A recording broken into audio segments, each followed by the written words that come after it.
আসসালামু আলাইকুম রহমতুল্লাহ।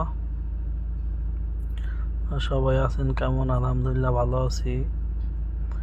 আমি এখন উঠতেছি ঢাকা এলিভেটেড এক্সপ্রেসওয়ে টোল দিয়ে যে উঠতেছি উপরের দিকে। আমি পিজা সরণি সিগন্যাল দিয়া র্যাংসের ব্রিজ দিয়া উঠতেছি। ওইটা আমি এয়ারপোর্টে যাব। তো যারা এই রাস্তাটা ব্যবহার করবেন, এলিভেটেড এক্সপ্রেসওয়েতে উঠবেন, তারা খুব সাবধানে উঠবেন এবং সাবধানে গাড়ি চালাবেন। পুলিশ স্পিড গান নিয়ে দাঁড়াই আছে। যারা 80-র উপরে গাড়ি টানে এখানে তাদের মামলা দেওয়া হবে।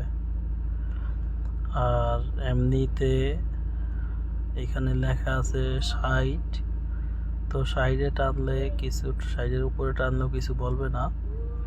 এর উপরে যদি আপনারা যান তাহলে কিন্তু আপনাদের জরিমানা করা হবে। আর যারা এই রাস্তা দিয়ে ব্যবহার করবেন, 21 তারিখের পরে সর্বোচ্চ গতি থাকবে 80 কিলোমিটার। তো যারা এলিভেটেড এক্সপ্রেসওয়ে ব্যবহার করবেন 80-তে টানতে পারবেন, সমস্যা নাই। এই রাস্তাটা হওয়ার কারণে খুবই ভালো হয়েছে এবং খুবই ভালো হয়েছে। এয়ারপোর্ট এইখান থেকে উঠলে মাত্র 10 মিনিট 12 মিনিট লাগে যাইতে এয়ারপোর্টে। আর পুরা রাস্তাটা যখন হয়ে যাবে একবারে ওদিকে সাভার বাইপেল থেকে শুনছি চিটাগাং রোড পর্যন্ত পুরাটা প্রায় 42 কিলোমিটারের মতো। তো আলহামদুলিল্লাহ খুব ভালো হবে এই সময় আরও। তো যারা এই রাস্তাটা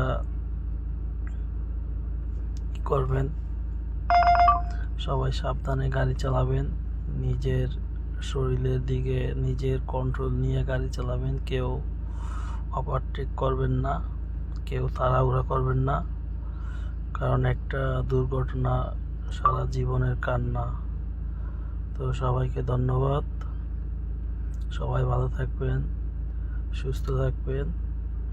আসসালামু আলাইকুম রহমতুল্লাহ।